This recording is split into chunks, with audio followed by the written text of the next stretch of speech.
All right. Hey, everyone. Welcome back to another episode of the Free to Grow CFO podcast, where if you listen to us, you know we're diving deep into conversations about scaling a D2C brand with a profit-focused mindset. I'm your host, Jon Blair, founder of Free to Grow CFO. And today I got my good buddy, Jared Ward, founder and CEO of Luminous on the show. What's up, Jared? What's up, John? How's it going, man? Oh, not too bad. Not too bad. Just trying to beat this ridiculous heat in Austin. Has it started out there in Salt Lake yet? It has. It's in the 90s. We went from we didn't even have a spring. It went from 60s, 70s straight to the 90s, hundreds. Yeah, my AC's getting a good workout. But well, dude, I'm super stoked to have you on the show. This has been a long time coming since I was on the Ops Unfiltered podcast. I feel like it was several months ago. And what I really want to dive into today is this concept of how do you manage inventory and cost of goods sold as you scale a brand. We, as fractional CFOs, right, we are working with 24 plus scaling D2C brands who are always struggling with managing their profit and cash flow. And what are some of the biggest components of that? Inventory, right? Driving either good or bad cash conversion cycle, and landed cost, driving either good or bad gross margins. And as everyone knows in the D2C world, when you're scaling a D2C brand, if you have low gross margins, that means you have less available for customer acquisition. If you've got high gross margins, you've got more available for customer acquisition. And the reality is, the brands that we work with in the lower to middle market, 5 to 65, maybe 75 million a year in revenue, a lot of them are running inventory on spreadsheets, right? And I mean, I'll be honest with you, I've even worked with a few 9-figure brands that are running inventory on spreadsheets. That's inventory planning, that's inventory costing, that's even tracking what's on hand. And the reality is, as you start scaling your brand, tracking those numbers, getting them precise, and really understanding the drivers of said figures becomes more and more important to the financial health of your brand. And so I couldn't think of a better person than you to be chatting with to kind of set the groundwork for where you come from and what you're doing and why, in my opinion, you're an authority on this particular topic. Why don't you run the audience through your background and your journey leading up to launching Luminous? Yeah, for sure. Thanks, man. I agree. I mean, it's such an interesting problem. Inventory management is so underrated in e-commerce operations and in these people's mind. I have some theories as to why, but real fast, my background. My background's in supply chain and e-commerce, so I've been launching products or doing e-commerce side hustles ever since I dropped out of college. So that's everything from selling on Etsy, Amazon, my own Shopify store, launching products for other businesses or my own. And where I was most acquainted with the problem was when I was CEO of a $20 million e-commerce business. We were multi-channel. We did light manufacturing, thousands of SKUs, just a lot of complexity on the side of inventory and supply chain. So that's where I really felt that problem. And yeah, it's what I would say about the inventory problem is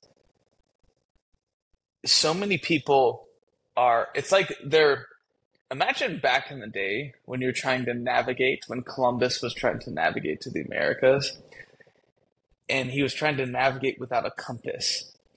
That is what it's like to be a brand, in my opinion, above $2 or $3 million in revenue. So you've gotten product market fit.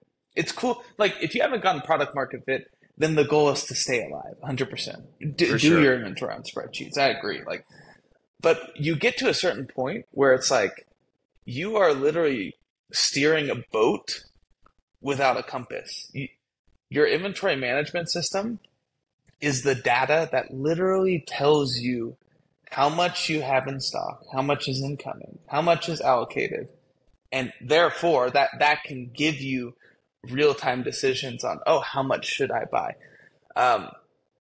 There are real stakes to not nailing down your inventory. And I think most operators aren't acquainted enough with those stakes. And that's the issue that you run into. Yeah, that's really interesting. So you founded Luminous born out of a problem that you experienced firsthand as an operator. you realize as an operator how high the stakes really are in nailing your inventory. And in my opinion, inventory from an accounting perspective, cost of goods sold is just the other side of the general ledger transaction, right? Inventory and COGS are one and the same in my opinion. They're recognized at two different times, but nailing those things is critical. When you were operating that brand as CEO, or even in some of your e-com side hustles, like what were some of the things that you saw that just like ingrained this deeply seated belief that like brands need to nail inventory operations? Because I was one of those operators that, like, we had product market fit, and we were $15-20 million in revenue. What happens is, at least in my experience, what I've seen across the market and what I've experienced myself is you find yourself operating an 8-figure brand on ShipStation and Google Sheets and QuickBooks. And so what was happening, particularly when Qualtry, we were true omni-channel. So we had a wholesale arm of our business. We sold on Etsy, Amazon, Shopify. We had multiple brands on Shopify. So this idea of like data mapping and allocation of inventory, it's exponentially more complicated across 7 channels. And then when you add wholesale to the mix, it's done. And you brought up COGS. Like, oh my God. Myself included, most operators, you're logging purchase orders on Google Sheet. Like, I don't care what COGS are. Oh, that's just the thing that Jon Blair in my monthly meetings, he's like slapping my wrist on, like, put the damn POs in the system. And I'm just like, but why? So yeah, no, I think once operators have had enough oh shit moment, like, okay, there's 2 main problems that we're really trying to address at Luminous. Number one is the tech like there's a tech landscape problem. I have empathy for the operators because there's nothing. It doesn't feel like there's anything better than ShipStation and Google Sheets and maybe like a basic IMS, inventory management system out there. It's like that or NetSuite. That's what it feels like. So I have empathy. So that's number one. There's a tech problem. Like there's a gap. Nobody's filling that mid-market like as the market leader, the go-to. And then the second problem I would say is just operators are like cowboy businessmen and women. Like for example, they only learn landed cost and the value of keeping track of COGS in the inventory management system once they have a really bad contribution margin report. Looking back in retrospect, whoa, I was unprofitable on Amazon. Wow. How did that happen? Oh, and then you start factoring, oh, it's because container costs were $12,000 and I was doing this and I wasn't tracking my ROI. Wow. Okay, I was unprofitable there. So once you have enough of those oh shit moments as an operator, then you'll naturally learn, like, you oversell for the first time or you undersell. It's like, wow, we could have sold an extra $1 million. Once you have enough of those, then you naturally see, okay, there is value in inventory management. Yeah, it's funny, like managing your operations from an inventory and COGS standpoint is a burden until it becomes the driver of a major problem, and then it's no longer a burden. It's like, no, we will do this right. We'll be proactive on doing this right. And the reality is, like, let's just like take a step back really quick. An e-commerce brand is a consumer goods business. The consumer good is their inventory. They are an inventory business, right? Like, let's just like break it down from first principle standpoint. If you're a D2C brand or an omni-channel like brand that has a heavy e-com presence, you are a product business, which means you are in the inventory business. And so like, yeah, you are also a brand, so you're a marketing business. You've got to be really great at marketing. But when you start seeing this is what we see when brands are scaling. They start figuring marketing out and they start crushing it. And generally speaking, the founders that we work with, and I think you probably see this a lot because we're in the same space, the founders are product and or marketing like led people. That's what they're passionate about. That's what got them into business in the first place. They saw Exactly. a It gap makes in the sense. market. They developed the product. They figured out how to market it because they knew who they were talking to and who they were selling to.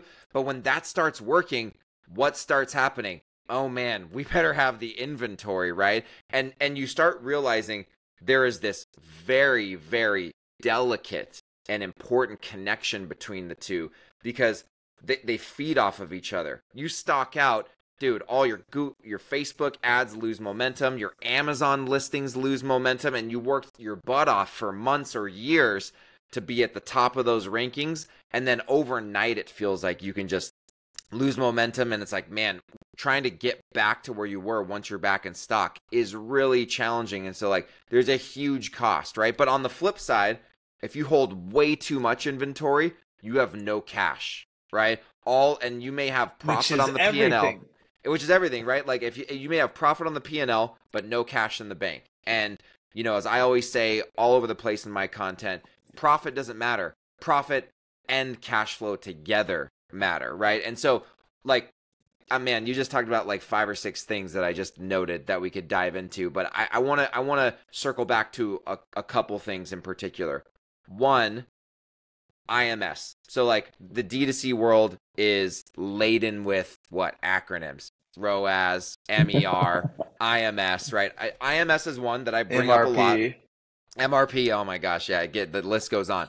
And depending on who you talk to, they give you different definitions of those things. But I'll bring up IMS to prospects and to clients, and they're like, what is an IMS? So actually, I want to go back to basics. What's an IMS? And not just what the definition is, but what's included in an IMS from a functionality standpoint. Yeah, so an inventory management system. Inventory management system is you have your product repository. First, I'll say for e-commerce companies, like the basics for an e-commerce company, like omni-channel. So number one, you have a product repository. So this is, it's really your single source of truth with products. And that repository is going to be pushing or pulling from all of your channels. So like I have this SKU that I'm selling, and I'm selling it to Shopify, on Amazon, on Etsy. So my IMS is going to house that product, and it's going to map it to all of those selling channels. Then what you're going to have your incoming, on hand, pending or allocated, and available. And I would say one more thing on top of that is it tracks your cost of goods sold. So it lets you know how much is in stock. One very small thing, right? Oh, and it tracks your cost of goods sold. That was an accounting joke, by the way, everyone. Yeah. It's going to track your cost of goods sold. If it's really good, it's going to be able to track landed cost, and it's going to be able to allocate, you know, the way you do purchasing overseas. It's going to be able to allocate those variable costs into the product. But yeah, at its most basic level, how much is available for my channels? What does it cost? What is the cost of goods that I'm selling? So here's the thing. This may sound basic, right? What Jared is walking through. And obviously this is the blocking and tackling. This is the fundamentals of inventory management. But then you layer in, like Jared is talking about, multiple sales channels, even this light manufacturing, which we'll talk about in a second.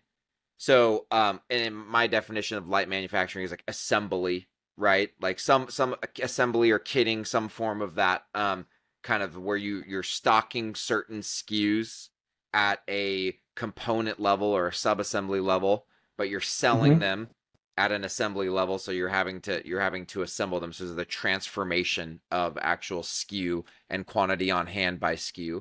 So you have now, we're talking like you're tracking what's on hand, what's on order, what's available, but now you have Shopify, Amazon, maybe you have some other marketplaces you sell through, maybe you have some wholesale, and then you also have components on hand, but then also finished goods. So when you start thinking about all those variables, it's exponentially more complicated, right? What are some of the traps or the issues that you see when there's a brand that's set up like that and trying to deal with that complexity and they don't have an IMS? Well, I see brands. It's actually an important question. Like, what is an IMS? And I think so many brands don't conceptualize this. And here's why. We get this request all the time. Hey, Jared, once Luminous is fully implemented, can you push COGS to Shopify, or can we keep just writing purchase orders in Shopify? And the question I have there is like, why do you want Luminous then? We are an inventory management system. If COGS aren't going to be tracked and pushed to your accounting system of record, I honestly don't understand why. It's an unnecessary step. It doesn't make, but we get that all the time. So I think people confuse inventory like they leave out parts. So specifically, what touches inventory management? Well, purchasing. Like a good IMS will have good purchase order management. And you'll be able to split off your shipments and calculate landed costs in there. It should be able to connect, in my opinion, modern day e-commerce companies. A good IMS should be willing to connect into your 3PL, so you can have live visibility. Like, that's my opinion what a good IMS should do for e-commerce companies. And you don't want to jerry rig and like have some of it here and some of it in QuickBooks, but most of it in Luminous. Like, no, your IMS is your system of record. And generally speaking, you're actually just kind of pushing journal entries to QuickBooks or your accounting system of record. Okay, so there's something I just thought of right now, which is, and Jared and I, by the way, have had many nerdy conversations offline about all of this stuff. In fact, I'm an advisor to the company because I believe so much in what they're doing. But something just dawned on me that we haven't talked about before. When we talk about the IMS for the modern e-commerce, omni-channel e-commerce brand, a light bulb went off about one thing that you guys are doing over there at Luminous. And I think this is going to actually segue nicely into a conversation about ERP. I have a lot of experience with traditional ERP systems because before my e-com days, I come from a manufacturing background. I ran finance and accounting at companies that had pretty robust, actually very robust manufacturing operations. And traditional ERP systems in that kind of a context, they're meant for managing on-site operations, right? On-site transformations of raw materials to sub-assemblies and finished goods assemblies, on-site labor allocations, on-site fulfillment. The modern e-commerce brand in an omni-channel setting may have some on-site operations, but actually a lot of it is outsourced, right? So contract manufacturing is outsourced. Maybe maybe you have a co-packer where you have raw materials and components on site, and they're doing the transformation to finished goods. You've got 3PLs like you're talking about. You have marketplaces that you're selling on, and so when you take a old school or traditional ERP system that was really designed to control inventory and inventory operations on site, and you try to apply that to this modern omni-channel e-com brand, where really you need to connect into all these disparate systems where these transactions are taking place, bring them in to Luminous as your single source of truth, and even push some stuff back out to them. That's a different tech ecosystem, right? And this just dawned on me while we were chatting right now. Talk me through that a little bit and how you guys have seen that gap that's not being handled by like traditional ERP systems. I mean, dude, you nailed it.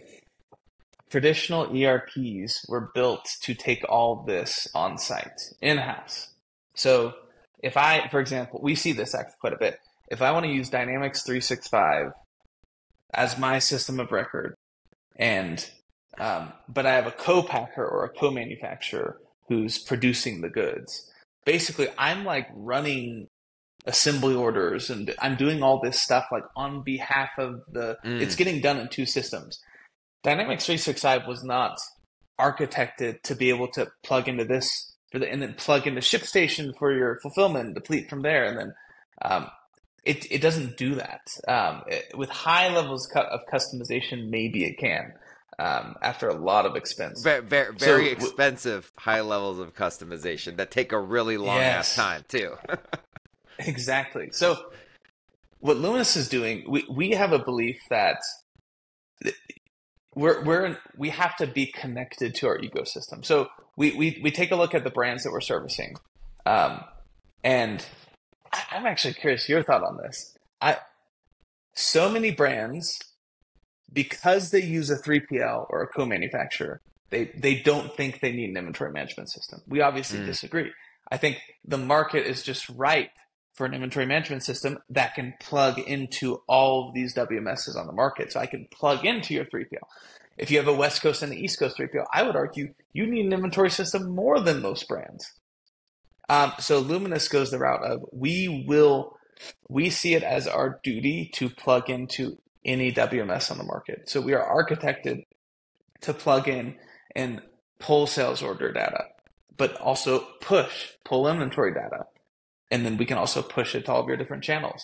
So like a really common use case is I have a West Coast and the East Coast 3PL. So Luminous sits on top. We connect to both of those.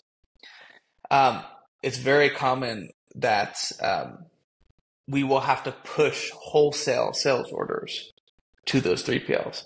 So Luminous comes front of line. We're pulling a lot of stuff, but in some scenarios, we are pushing wholesale orders to those 3PLs. Yeah, it's this actually is going to segue nicely into something else that you and I talk about a lot, which is this new wave of e-commerce brands, right?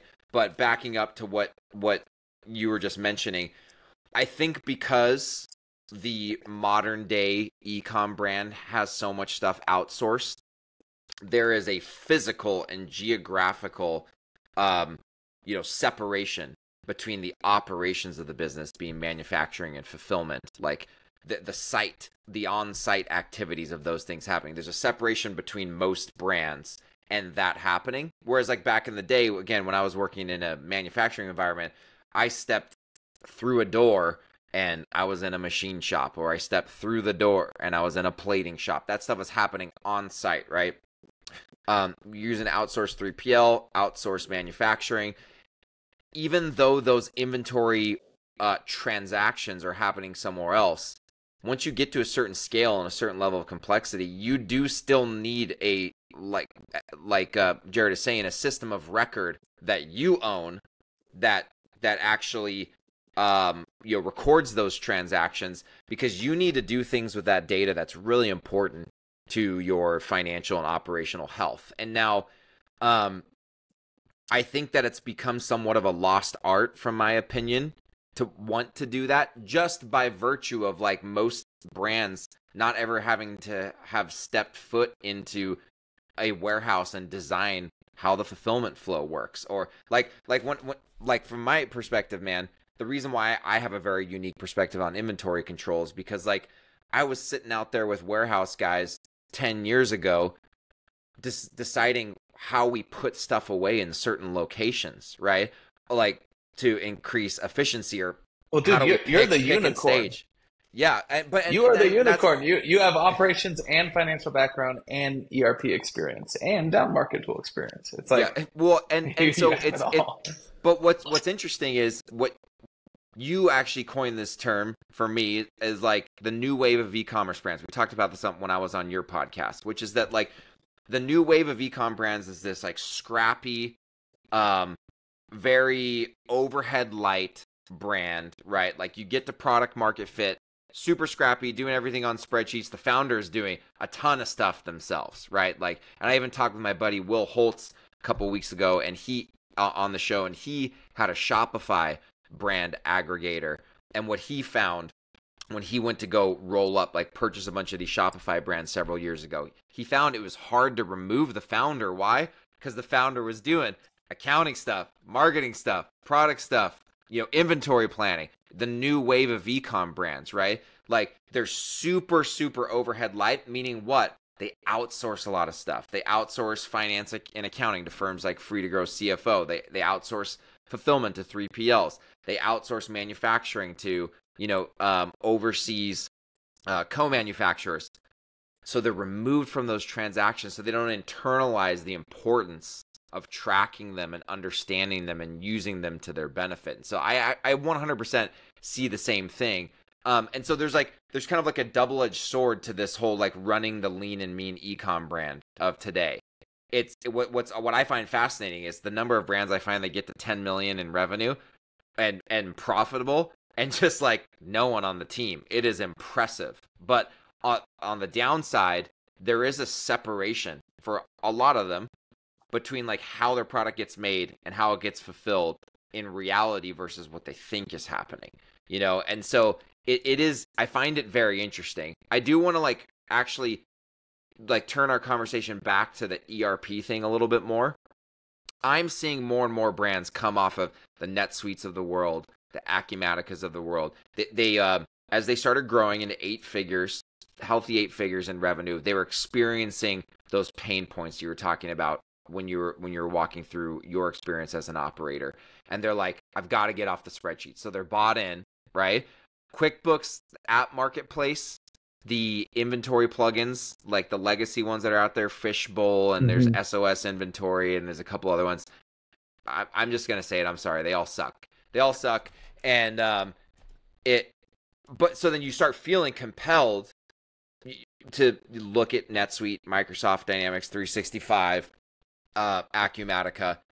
I'm seeing more and more brands who took that leap, got there, and they actually either never got the implementation fully off the ground, right? Like years later, or they did, and it's so overkill, and every time they want to change something, they have to hire a consultant to come in and do it for hundreds of dollars an hour, and it still never quite does what they want it to do, and they end up retreating back to QuickBooks and spreadsheets. Are you seeing the same thing, and what other insights do you have into that trend?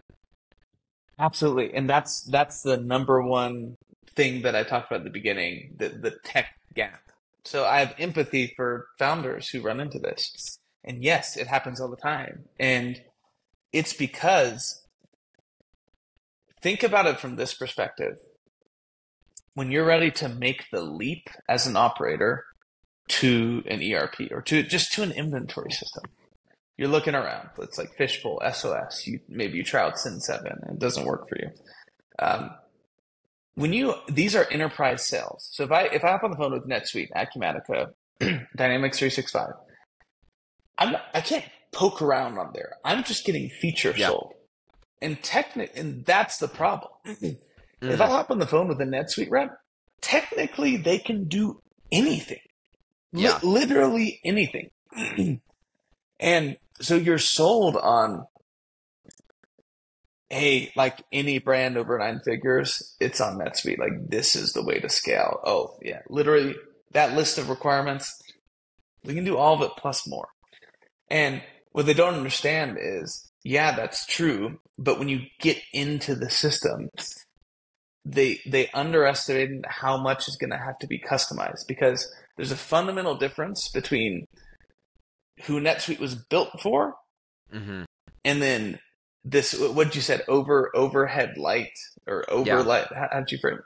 Yeah, no, super overhead light, scrappy, new age e-com brand, right? Yeah, and a great example is purchasing in NetSuite versus purchasing like in QuickBooks, for example.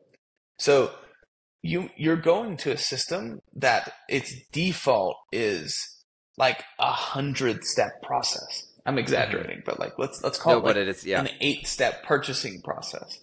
And so yes, they can do everything, but now your purchaser, who by the way is also like doing 7 other things in your business, is like lost in the interface of NetSuite. And now apply that to every other role of the e-commerce company. It just feels too big. These big ERPs, they feel too big. So the way Luminous sees the market is how we're building every single module, every single experience is, it's for that modern e-commerce company who they have a purchaser who's doing a lot of things. Like they're doing the demand planning. They don't have a sourcing team. They don't have a team for contracts. They don't have a assistant buyer. Well, they might, but I mean, it's normally just one guy or girl doing everything. Same with your warehouse manager. So we tailor those experiences for that, with that in mind. Yeah, I've been through firsthand a NetSuite.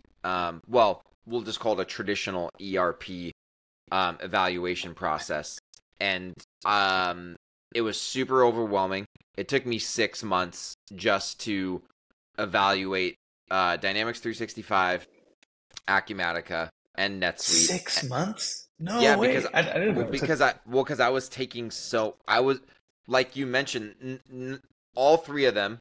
There's no such thing as a demo account or a free trial or anything like that. Or if you want to see a demo, you have to like schedule a call with a sales engineer. It's usually like 2 weeks out. It's not like they can get on one tomorrow, and they try to ask you all these questions to make it fully customized and make it look like what your company, and it's always misses the mark. And then once you look at it, you can't go back in there and mess around with anything. It's they're always trying to push you to the next process of the sales cycle, or the next step. And like I spent a ton of time asking them just a ridiculous amount of questions, but mostly because I had used Epicor ERP before, and so I had a sense of what these things could do, and I was just like, I want to see what we're getting ourselves into, because these all have huge price tags, right? And the interesting thing is, there's this new tactic they're all using, which I get. Like, one of the classic objections is, hey, I heard that the implementation my buddy did, you guys told him it was going to cost $30K, and it ended up costing $100K, right? And they're like, oh, it's a fixed bid implementation, right? Where it's fixed bid, it's not hour and time, time and materials, like.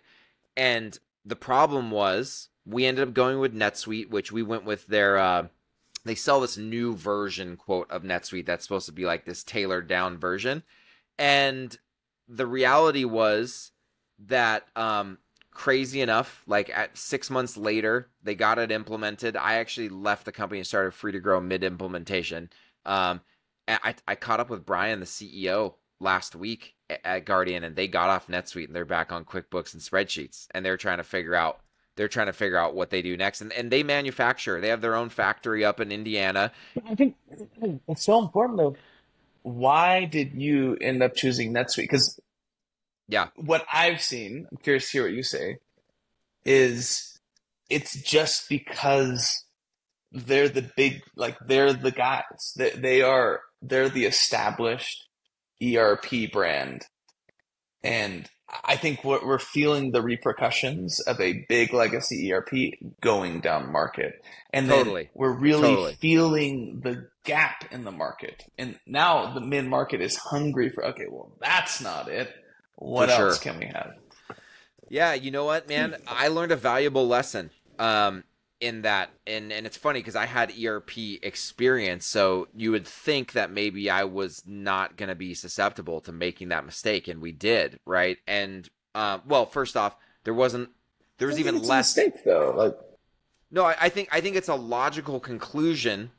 To me, it was a logical conclusion given the options we had 5 years ago, right? Like, and I mean, I wish Luminous was around. That's why when we met, I was like, man, we hit it off, because I was like, this is what I wish that I had gotten Guardian bikes on several years ago, right? But like, the reason we went with it is because they did a really good job of selling us on the fact that like they had created a simpler version of this legacy super intense ERP system, and that it was going to grow with us, right? And what I learned, though, most valuably from an operations standpoint, was we were gearing up to become a light manufacturer. It's like light manufacturing meaning assembly, right?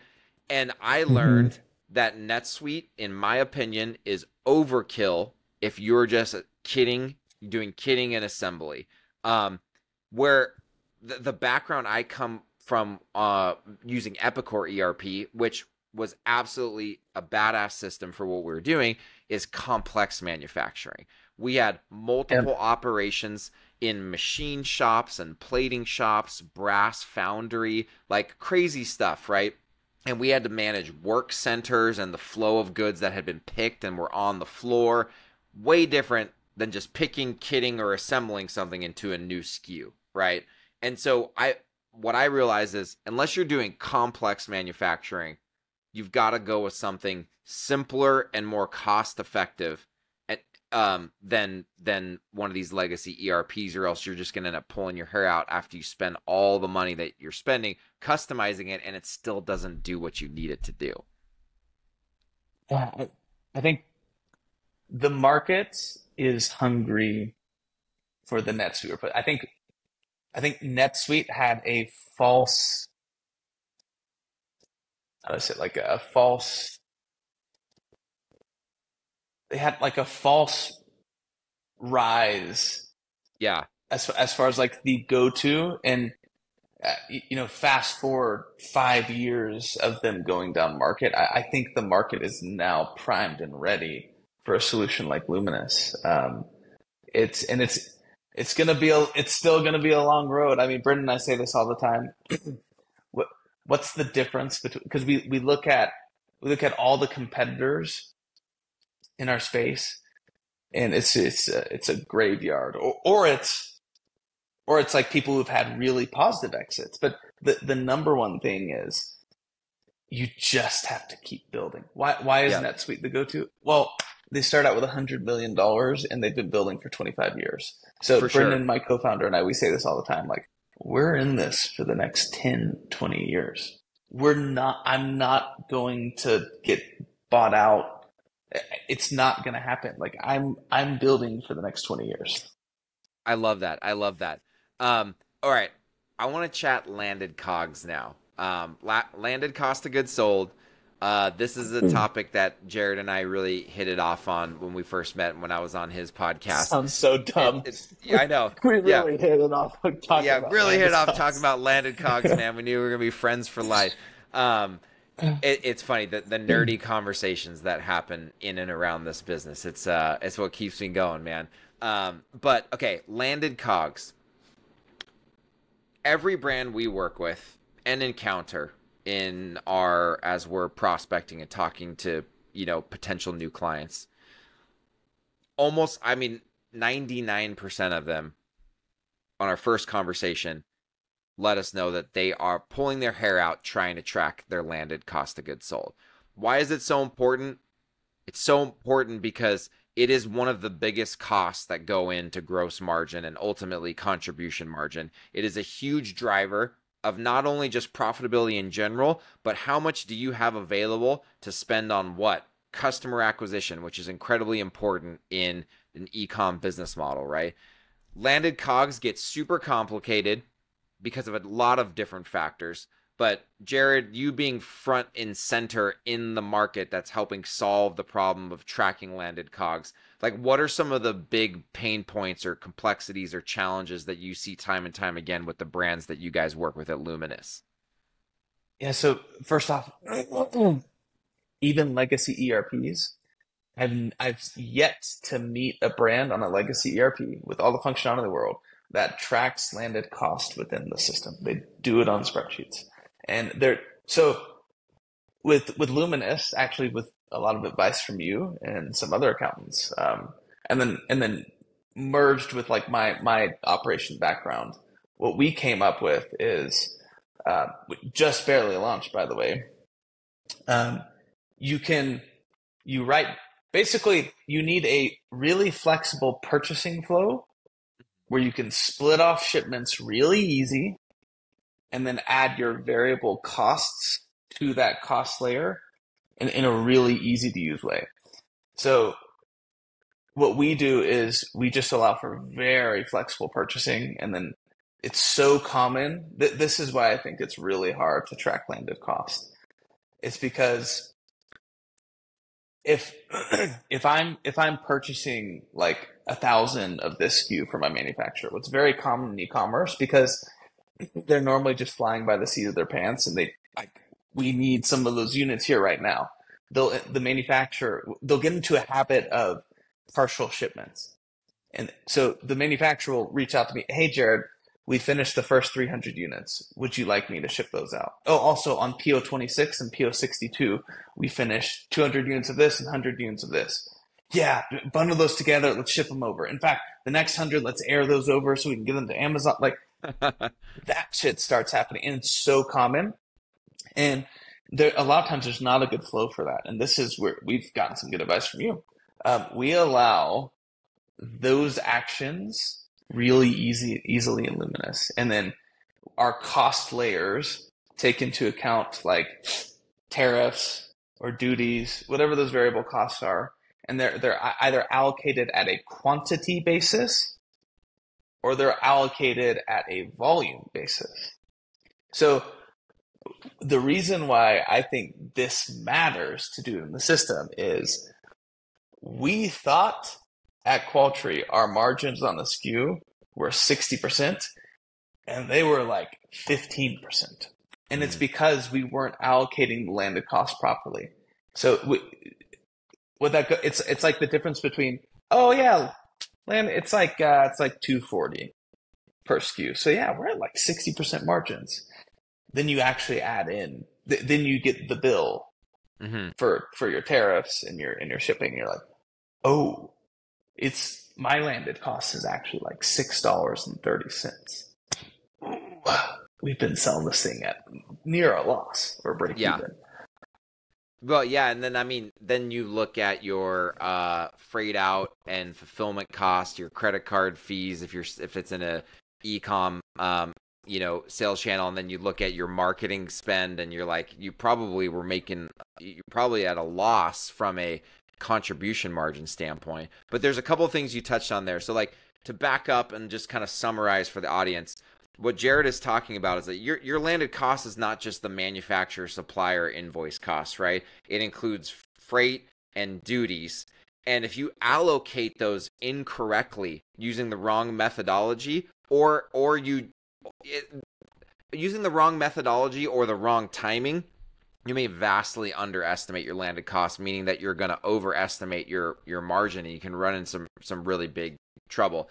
When you talk about the difference between allocating duties and freight based on quantity versus volume, that's a really important consideration, because you have some products that are large and low value or small and high value, right? And if the shipping method that you're using really is more driven on volume than it is on like the actual quantity. When we have a shipment of like kind product, similar size, similar weight, you can use quantity generally speaking, and you're okay because you're shipping a homogeneous kind of like set of goods. But if there's big variation, you've got to consider going like volume based, or else you could end up under or over allocating cost to a SKU, and based on the sales price value of that, whether it's high or low, you can have a huge distortion in your margin. Like, and I've seen brands get into a lot of trouble there. Do you have any advice on like how to think about that kind of stuff? Yeah. So I would say, I mean, first off, you need a system of record. Again, it goes back to this product repository. Even just making sure that you're tracking all of these transactions, even just in a Google Sheet. Like, I always tell people to at least just start with a Google Sheet. I personally would recommend allocating these variable costs through volume, through dimensions. It's more difficult, but it can be done. And if you don't have a system that can do it right now, then do it on Excel. There's so many. Actually, there's a lot of free Google Sheet templates out there that will show you how to do this. Obviously, with ChatGPT nowadays, I would strongly recommend tracking all of these things. Even if you're tracking in retrospect, like, you will uncover something that you didn't know. Like, I promise you, if you do this, it will flag a SKU. Sometimes in the bad way, sometimes in the good way. Sometimes you're, oh wow, yeah, we're really profitable on that actually, and that's moving most of our business. It's also probably going to flag a couple SKUs where you're like, wow, we are breaking even or unprofitable on this. Yeah. So it will illuminate your eyes in some way if you allocate based on volume. So another thing you mentioned is the partial shipment thing. So like tracking partial shipments gets really messy, and even even worse or even harder is if it's partial shipments off multiple POs that are getting bundled into a single shipment, right? So you've got duties and freight that effectively spans across multiple partial shipments of multiple POs, right? And so when you at the very beginning, like at Guardian, when we were just ordering a container of bikes and we were just getting a container at a time, it was super easy to calculate landed cost at that time, right? We were ordering a few containers a year, super easy to match duties, freight back to a single PO. We were mostly getting full shipments from a single PO. But as you start scaling and like inventory starts flying off the shelves, and like Jared mentioned, like you need whatever inventory you can get, and you need it fast. Things start kind of spiraling. And then again, going back to what Jared was talking about at the very beginning of the conversation, which is like you've got multiple sales channels that you need to represent available inventory on at the exact same time, right? And you can't represent something you don't have on a given sales channel if it's actually getting decremented as it's getting sold. And then if you make matters even more complicated and you've got light manufacturing, now on the purchasing side, you've got these multiple layers of complexity. On the sales channel side, you've got multiple layers of complexity. And then you've got light manufacturing, so you're transforming SKUs from, components into finished goods. If you have any level of any of those things, you have to consider an IMS. You have to consider an IMS so you can keep your inventory levels healthy, because healthy inventory levels drives healthy cash flow. And so that you actually know your cost of goods sold, because then you actually know your margins and you can actually make decisions as you scale that increase profitability. So like, I just want to make sure everyone understands that summary, that an IMS is very important. And where Luminous is doing a fantastic job is they're occupying this gap between QBO and spreadsheets and all out traditional, super expensive, way too robust ERP like NetSuite and Acumatica and Dynamics 365. And so it's a solution that you should absolutely consider as you're scaling your brand into the healthy 7 and 8 figures of revenue. So got to land the plane, unfortunately, Jared, pretty soon here. Like I said the last time that we chatted, I feel like we probably need to do this every few months to just keep talking about what we're seeing in the marketplace. But before we do land the plane, I want to talk about something. I always like to ask a personal question, and it's because at Free to Grow CFO, the balance between personal life and professional life, and I would say the integration, and that you really can't separate the two, super important to us and is near and dear to my heart as the founder of our business. So I always like to talk personal for a few minutes with everyone who comes on board. One thing that you've got going on in your life that I'm super impressed with is being a single dad. You're a single dad and a founder, CEO of a thriving startup. How have you been able to hold that down, and what advice do you have for the audience and maybe someone out there who may be in a similar position to you of how you've been able to manage that over the years? Yeah, great question. Yeah, having 2 kids full time while running a startup is extremely challenging. I would not recommend it. So that's the first thing. I wouldn't recommend it. No, honestly, I think I've learned over the years that people always say separation of work and home, and your personal life is here and your work is here, and totally separate, like a rigid wall, and you need to build that wall higher and set more boundaries. Look, to each his own. Personally, I disagree with that, and I found that to be highly ineffective. For me, it's actually effectively integrating those two things. So I am Luminous is a part of my personal life, and that's okay. And I bring my kids to work all the time. And I think we have a lot of employees, all of our employees, founders, the shareholders in the company. I think that's the culture at Luminous, is you integrate personal into your work life. Everybody brings their kids to the office. Also, it's totally fine to dip out for 2 hours. Hey guys, peace. I'm gonna go take a nap, or like I'm like the kids are here I'm gonna go take a nap, and it's like 2 p.m. on a Tuesday. Like, so that stuff is okay, but also like we're all working at like 6:30 p.m. or bringing our kids to the office at 4 o'clock, or we're all helping each other on a Saturday so I can get some work. Like, I don't know. I've just, the concept of integrating your work and life together has been profound for me. Like, I love it. Yeah. I love what I do. My kids are like a part of Luminous. My son like knows every single person, and he likes to jump on and try to do cold calls. And so I would say lean into integrating them more instead of separating them and building like all these really firm boundaries. Yeah, I really like that. We have a similar culture here at Free to Grow in terms of like it's just so happened. One of the reasons that I left Guardian Bikes when I did was because I started having a bunch of kids. Now have three, five and younger, and it just, you don't want to be in a place where you have to be ashamed of being a parent. I think being a parent is like one of the most worthy causes in the world, to be quite honest with you. And like, but so is being a hard worker. And I think there's also something beautiful about inviting your kids into your work to show them what you do, right? Like, how do our kids learn?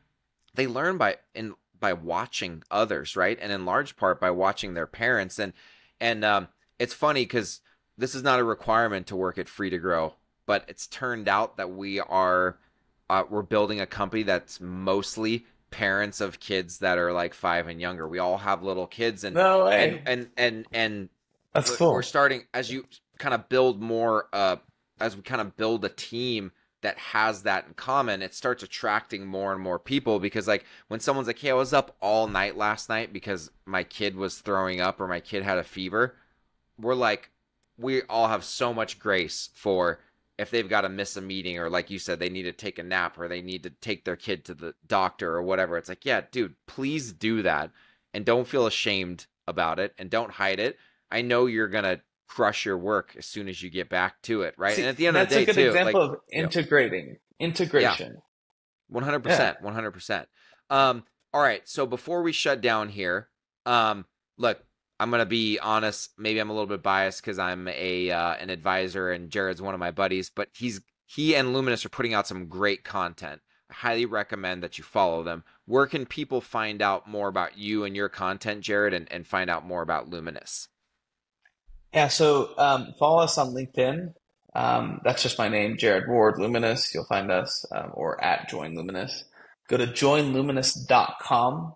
Joinluminous.com, just as it sounds. You can find actually all of our content there.